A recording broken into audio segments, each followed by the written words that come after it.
दिल्ली से कुछ खास तस्वीरें दिखाते हैं। दिल्ली में बीजेपी की सरकार यानी रेखा गुप्ता सरकार को 1 साल पूरा हो चुका है और ऐसे में संकल्प से सुशासन का रास्ता कैसे तय किया है, जैसा बीजेपी दावा कर रही है, वो बता रही है। सभी साथी मंत्री, हमारे बहुत ही सीनियर ऑफिसर्स, आप सभी मीडिया के मेरे साथीगण और आपके माध्यम से जो लाखों लोग मुझे देख पा रहे हैं, उन सभी दिल्ली वासियों को, देशवासियों को मेरा बहुत बहुत नमस्कार। आज सरकार को 1 साल पूरा हुआ है। 20 फरवरी 2025 शायद इसी समय हम लोग इस सचिवालय में पहुंचे थे और शपथ ग्रहण के बाद सचिवालय में आकर के हमने अपना कार्यभार संभाला। पहले ही दिन पहली कैबिनेट की मीटिंग हमने की थी और इसीलिए मुझे लगा कि अपनी रिपोर्ट कार्ड देने के लिए इससे बेहतर जगह नहीं हो सकती जहां 1 साल पहले हमने अपना कार्यभार संभाला। और मैं ये कहना चाहती हूं कि आज की ये रिपोर्ट कार्ड हमारे 1 वर्ष के परिश्रम और परिवर्तन के तथ्य हैं, केवल रिपोर्ट कार्ड नहीं है। ये सरकार जो वायदों की सरकार नहीं, परिणाम की सरकार है। यह सरकार जो घोषणाओं की नहीं, काम करने वाली सरकार है। और 1 वर्ष में दिल्ली को हमने ठहराव से गति की ओर लेके जाने की कोशिश की, बहानों से समाधान की ओर लेके जाने की कोशिश की और विज्ञापन से विकास की ओर हमने ले जाने की कोशिश की। हर एक कदम जो हमने आगे बढ़ाया उसमें सरकार को कागज कम काम ज्यादा, इस पैटर्न पे हमने अपनी सरकार कार्यरत किया। आज वह वाक्य जमीन पे खड़ा हुआ दिखाई देता है जब मैं कह सकती हूं कि आज दिल्ली में जो सरकार है वो पोस्टर्स की राजनीति नहीं करती, ट्वीट की राजनीति नहीं करती। हमने दिल्ली के वर्क कल्चर को बदला है। हमने जो पहले की सरकारें शोर मचाती थी, हम समाधान देते हैं।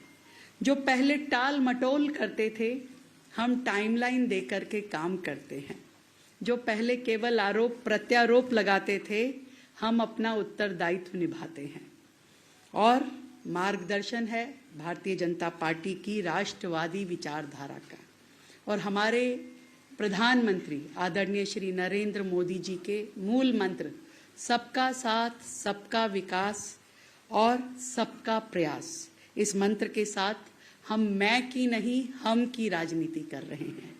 आज 1 साल पूरा होने पे मैं ये दिल्ली वासियों को विश्वास के साथ कह सकती हूँ कि दिल्ली में एक सकारात्मक परिवर्तन लाने के लिए हमने हर सेक्टर में काम किया। और विशेष रूप से यदि जब मैं आप सबके बीच में अपनी रिपोर्ट कार्ड पेश कर रही हूँ तो प्रमुख बिंदुओं पे मैं चर्चा करूंगी और उसके बाद में ये किताब आप सब तक पहुंचेगी जिसमें हमने अपनी पूरी विस्तृत रिपोर्ट दी है।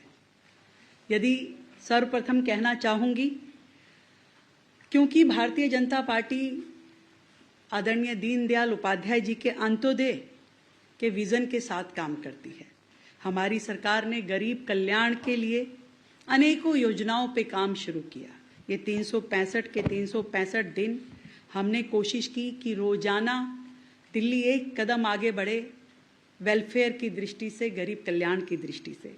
और मुझे खुशी है कि जो पहला दिन था सरकार, पहले ही दिन पिछली 20 फरवरी को हमने अपनी पहली कैबिनेट में जिस निर्णय को हमने लिया वो था आयुष्मान योजना, 10 लाख का हेल्थ कवर। और इस 1 साल में उस हेल्थ कवर के लिए हमारे पास 7 लाख लोग रजिस्टर हुए और आज 30,000 से ज्यादा लोगों ने इस योजना के माध्यम से, आयुष्मान और वय वंदन योजना के माध्यम से हेल्थ का लाभ लिया। इस बात की मुझे खुशी है। और जो गरीब कल्याण का दूसरा मूल मंत्र है, सबसे बड़ी जरूरत जो किसी व्यक्ति की होती है वो भूख होती है। हमने इस बात पे काम किया कि दिल्ली जो देश की राजधानी है, यहाँ कोई भूखा ना सोए। अटल कैंटीन उसी विजन के साथ शुरू की गई। मुझे खुशी है कि आज दिल्ली में 70 अटल कैंटीन काम कर रही हैं, जिसमें मात्र 5 रुपए में गरीब को, श्रमिक को, मजदूर को बहुत ही सम्मानजनक तरीके के साथ में भरपेट भोजन मिलता है। 70 कैंटीन यानी 70,000 लोग रोजाना हमारी इन अटल कैंटीन्स के माध्यम से भोजन ग्रहण कर पा रहे हैं। और गरीब कल्याण की बात और झुग्गी बस्तियों में जो परिवार दिल्ली में रह रहे हैं उसकी बात ना करूं, ऐसा नहीं हो सकता। हमारे संकल्प पत्र से लेकर के हर काम में आपको दिखाई देगा जो प्रतिबद्धता हमारी दिल्ली के झुग्गी वासियों के लिए थी, उसको हमने अपने हर काम के साथ जोड़ा। 700 करोड़ रुपए का फंड हमने अपने बजट, जो कि 1 लाख करोड़ का बजट सरकार ने पेश किया, तो हर सेक्टर को जब बजट डिस्ट्रीब्यूशन हो रहा था तो झुग्गी एरिया के लिए, झुग्गी बस्तियों में विकास कार्यों के लिए हमने 700 करोड़ रुपए का बजट दिया, ताकि झुग्गी में भी नाली, खड़ंजा, शौचालय, बच्चों के लिए पार्क इत्यादि ये सारी सुविधाएं अनेकों झुग्गियों में। अब से पहले बहनों के लिए स्नान घर नहीं थे, शौचालयों की बड़ी बुरी व्यवस्था थी, पर 700 करोड़ रुपए के बजट के माध्यम से इन सभी झुग्गी बस्तियों में काम शुरू हुआ, ताकि झुग्गी के लोग भी सम्मानजनक तरीके से रहें। और वहीं दूसरी ओर झुग्गी को मकान देने की बात जो हमने कही थी, उस पे भी हमने काम शुरू किया। और हमारे जो फ्लैट पिछली सरकारों ने कब से बना करके छोड़े हुए थे, जो फ्लैट अलॉटमेंट ही नहीं हुआ था झुग्गी वासियों को, उनको रिपेयर करने का काम, उनको रेनोवेट करने के काम, उन प्रेमिसेस को आज के आधुनिक जरूरतों के हिसाब से बनाने का काम दिल्ली सरकार ने किया। उसमें सावदा, घेवरा, भलसवा, द्वारका, सुल्तानपुर, यहाँ पे लगभग 13,000 फ्लैट्स को रेनोवेट करने का काम चल रहा है, जिसके प्रथम चरण में, झुग्गी वासियों को मकान देने के प्रथम चरण में हम इन 13,000 फ्लैट्स को चाहेंगे कि दिल्ली की झुग्गी वासियों को हम इन्हें दें। और वहीं दिल्ली में देश की सबसे ज्यादा मिनिमम वेजेस यदि कहीं लागू की गई तो वो दिल्ली में लागू की गई। आज हम 22,411 रुपए की मिनिमम वेज जो है अपने मजदूर भाई को दे रहे हैं, जो कि पूरे देश में सबसे ज्यादा है।